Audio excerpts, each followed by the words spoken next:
The Battle of Atbara, fought between 10,000 British, Egyptian and Sudanese troops and 15,000 Mahdists in 1898, was a decisive victory for General Herbert Kitchener. It cleared the way for him to advance for his final showdown with the Mahdi's successor at the Battle of Omdurman. This episode follows on from Kitchener's Desert Railway, so if you haven't already, you might want to catch that one first. With the completion of that 220-mile railway through the harsh Nubian desert, Kitchener was finally able to bring British troops, including the Cameron and Seaforth Highlanders and the Warwickshire and Lincolnshire regiments, to join his Egyptian and Sudanese army advancing against the Mahdi's successor, the Khalifa. In response, the Khalifa sent a 15,000-strong army under his cousin, Mahmud, and a veteran warrior, Osman Digna, to confront him at Atbara, just east of the Nile. The Mahdist army established a fortified position, forcing Kitchener into a risky frontal assault. His attack on Good Friday, the 8th of April 1898, resulted in a decisive victory, with over 3,000 Mahdists killed and 4,000, including their commander, captured. His success at the Battle of Atbara cleared the way for Kitchener to march towards the Khalifa's main army at Omdurman. It was a battle that featured two future First World War commanders, Douglas Haig and David Beatty, and for fans of Dad's army, it also featured a Corporal Jones. Maybe that's all you want to know about the Battle of Atbara, but if you want to find out exactly what happened and also find out about Corporal Jones, then here we go.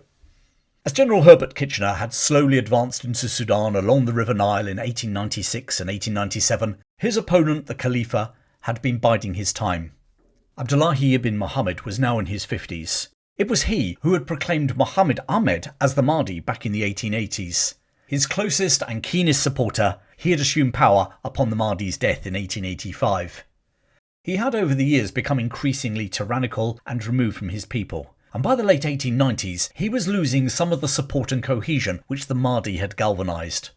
Highly religious and conservative, he continued to hold to the strict Islamic message of the Mahdi, and that was to be his ultimate downfall. He had witnessed the annihilation of the Egyptian army under British General Hicks Pasha in the early 1880s, and then the storming of Khartoum in 1885.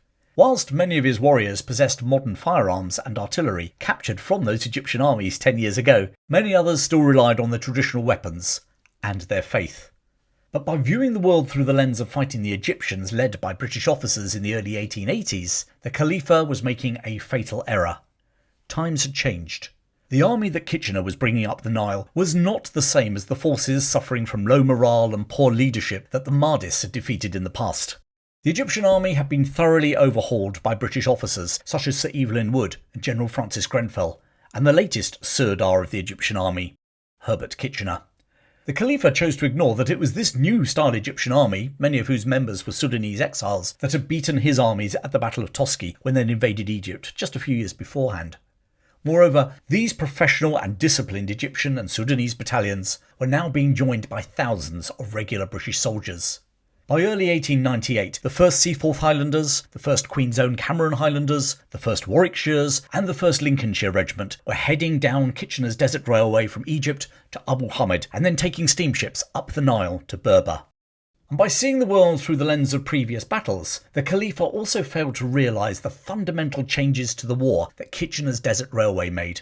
Supplies and men could arrive in Sudan faster and more frequently than the old days.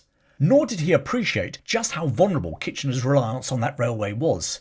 If the Mahdists had chosen to sabotage it, rather like Lawrence did to the Turkish railways in Arabia during the First World War, history may have played out very differently for the Khalifa. Therefore, through 1897, the Khalifa gathered a huge army, numbering approximately 150,000, at his capital at Omdurman, across the Nile from the ruined Khartoum, ready for one all-out battle. But while he pondered his next move, his warriors were getting agitated. Without the charisma of the Mahdi, the Khalifa knew he needed to act if he was to retain his authority. Finally, in March 1898, he ordered his 34-year-old cousin, Emir Ahmad Mahmud, to advance down the Nile towards Berber, with a force of 10,000 men to block Kitchener's advance. Like the Khalifa himself, Mahmud came from the Baggara people from the Sahel region of western Sudan. Culturally, the Baggara were brave almost to the point of madness. The mark of a man was to kill an enemy or a wild animal at close quarters. The Khalifa had personally hunted animals armed just with a spear in his younger days. Even facing the British at the Battle of Abu Klea back in the 1880s when General Wolseley was trying to rescue Gordon, they had eschewed modern weapons and preferred to fight their enemy at close quarters. Many refused to even carry the hippo hide shields that other Sudanese warriors had carried into battle.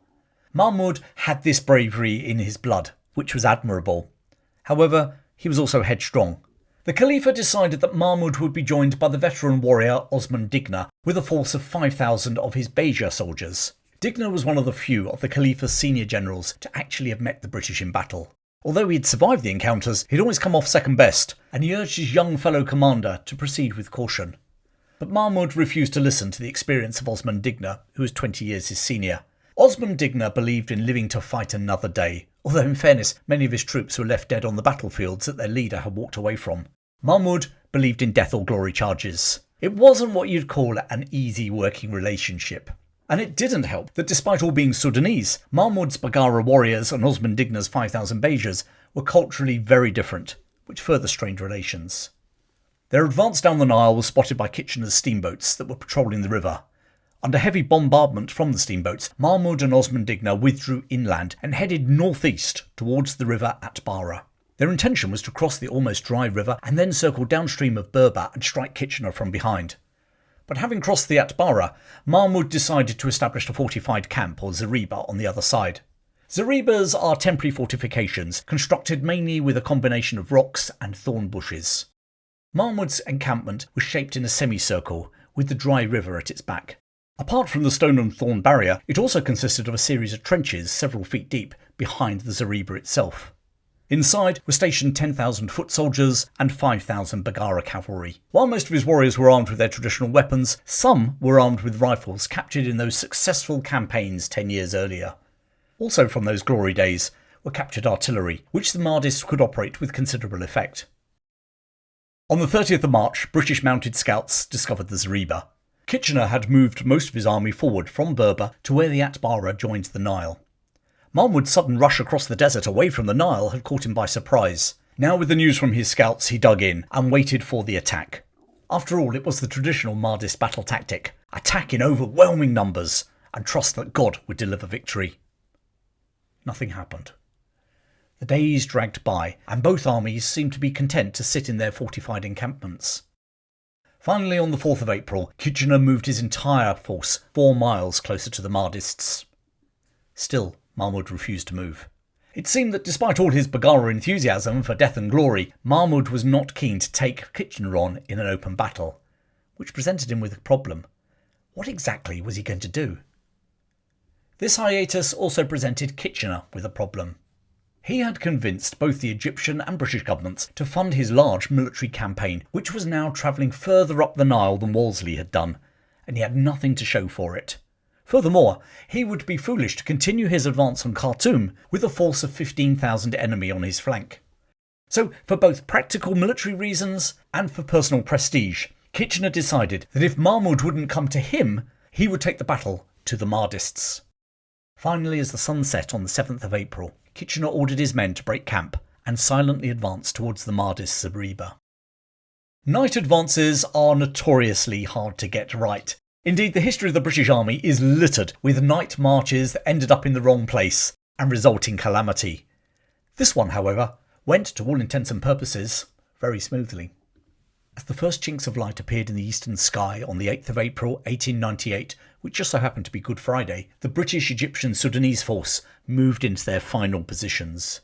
The infantry stared across the acacia scrubland towards a forest of date palms 900 yards away that marked the position of the Mahdist zariba. Kitchener had divided his force into 3 assaults. On his left were the British Brigade under General William Gatacre. Gatacre had arrived in Sudan fresh from India, having made his name in the Northwest Frontier Campaign and the relief of Chitral in 1895. A strict disciplinarian and a believer in pushing his men physically to the limit, the troops had nicknamed Gatacre General Backacre. The leading unit here in his assault at Atbara would be the Cameron Highlanders. To Gatacre's right were the 2 Egyptian brigades under General Sir Archibald Hunter. They numerically comprised the majority of Kitchener's army, both here and later at Omdurman. Closest to Gatacre was Hector MacDonald with 1 Egyptian and 3 Sudanese battalions. On the far right was the 2nd Egyptian Brigade under John Maxwell. Maxwell would go on to take command of the British forces in Ireland during the 1916 Easter Rising. Behind them, on the bluff overlooking the zariba, Kitchener had stationed his artillery, of 24 Krupp's guns. To his immediate left he positioned his Maxim guns and a rocket battery commanded by a young naval officer, Lieutenant David Beatty. The Egyptian cavalry, once more commanded by British officers, screened his desert flank. Kitchener had felt relieved that the night advance had proceeded so accurately and quietly. But now as he peered down at the zareba, Kitchener had an uncomfortable feeling. Apart from some banners hanging limply along the barricade, it was strangely quiet. Where on earth were the defenders? Had they retreated? Were they at this very moment somewhere to his east, skirting round to cut him off from his base in Berber? Surely they couldn't really be sleeping.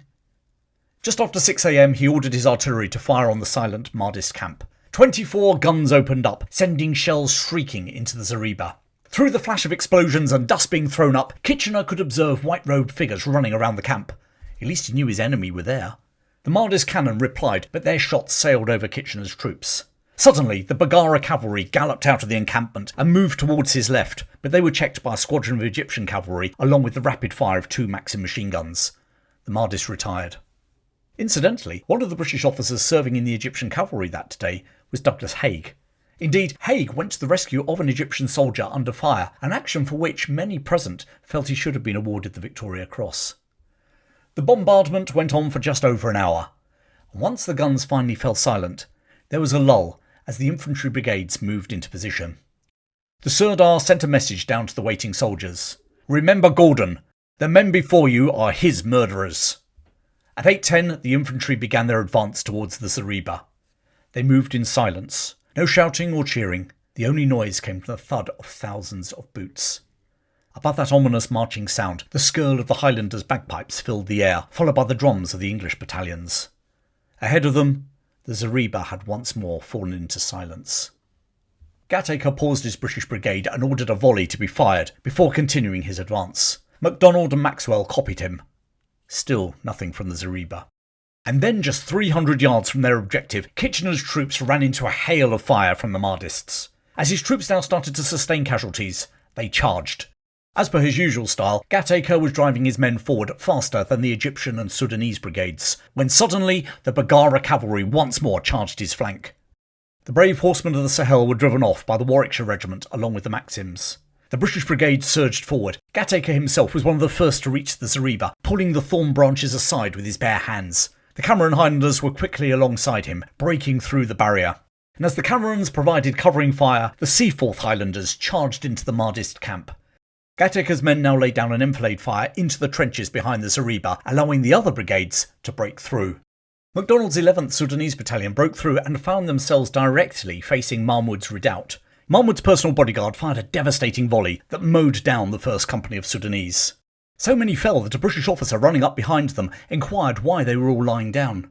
It was only when he heard the moans of the wounded and the silence of the dead that he realised that 90 of the 100 men in that advance guard had been taken out by Mahmud's bodyguard. The incensed Sudanese battalion launched a ferocious assault on the redoubt. In bitter hand-to-hand fighting, they wiped out most of the defenders, and they found Mahmud hiding beneath his bed. Stabbing the Mahdist emir in the leg with a bayonet, they dragged him outside, and it was only the intervention of a Royal Artillery officer, Major Franks, that prevented the Khalifa's cousin being lynched. Meanwhile, Kitchener's army pushed through the zareba. The Warwickshires were now in the compound and engaged in hand-to-hand fighting with the defenders. And for those of you who love Dad's army, you'll be pleasantly surprised to know that one of their number was indeed a Corporal Jones. Sadly not the star of the classic British comedy series. This particular Corporal Jones was actually Pioneer Corporal Jones, the regimental carpenter. Entering the zareba armed with his axe, the 6-foot Jones dodged a Baggara warrior's 10-foot spear before bringing his axe down with such force that he cleft the warrior's head in two. The Mahdists were now desperately trying to flee across the dried-up riverbed as 6,000 British, Egyptian and Sudanese troops lined the bank firing at them. The fighting in the zareba had only lasted 5 minutes, but in that short time Kitchener had lost 80 men killed and 479 wounded. 20 of the dead were officers, which proves, if nothing else, that Victorian officers were willing to give their lives leading from the front. The main brunt of the casualties were borne by MacDonald's Sudanese battalions, who had lost somewhere over 400 men killed and wounded. The heaviest casualties within the British brigade fell to the Cameron Highlanders, who had been the first to arrive at the zareba. They lost 15 killed and 45 wounded. The Mahdists, on the other hand, had lost 2,000 men killed within the zareba, and at least a further 1,000 in the retreat, mainly in the dried-up bed of the Atbara River. 4,000 of their number were captured. Many subsequently defected and joined Kitchener's Sudanese battalions. Only just over a third of Mahmud's army survived to fight another day. Amongst them, as usual, was Osman Digna, who would make a further appearance at the Battle of Omdurman. Kitchener rode into the zareba and was welcomed by ecstatic cheering from his men. In his first major battle in this campaign, Kitchener had been victorious. The Khalifa now knew that the British army were very different to the armies that the Mahdi had defeated in the past. In fact, the Egyptian forces and the Sudanese battalions had also proved that they were every bit as brave and disciplined as their British counterparts too. As he acknowledged the cheers, Kitchener rubbed tears from his eyes and was too emotional to speak.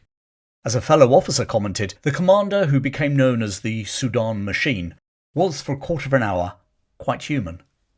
By 9 a.m. his army had retreated to the ridge above the camp, from where his attack had started less than 3 hours earlier. There they tucked into a classic Victorian soldier's breakfast of tinned meat and army biscuits, washed down with cups of tea. The defeated Mahmud was brought before Kitchener. Beaten, injured, but still defiant, he told Kitchener that he would pay for this victory at Omdurman, where the Khalifa was waiting for him. But by the time Kitchener reached Omdurman 5 months later, his army would have doubled to over 25,000 men. They would include the Grenadier Guards, the Northumberland Fusiliers, the Lancashire Fusiliers and the Rifle Brigade, along with the veterans of Atbara. Also present, but not with Kitchener's approval, was an ambitious young officer and writer, Winston Churchill. The Battle of Omdurman would in many ways be the high point of Queen Victoria's empire, one in which that young Winston Churchill would participate in one of the last great cavalry charges of the British Army, and a battle in which Hector MacDonald and his Sudanese soldiers would play a crucial and forgotten role. Join me next time as I explore the charge of the 21st Lancers, including Winston Churchill, at the Battle of Omdurman. In the meantime, what would you like to hear about in the future? Please drop me a comment below. Thanks for joining me today. Keep well, and I'll see you again very soon.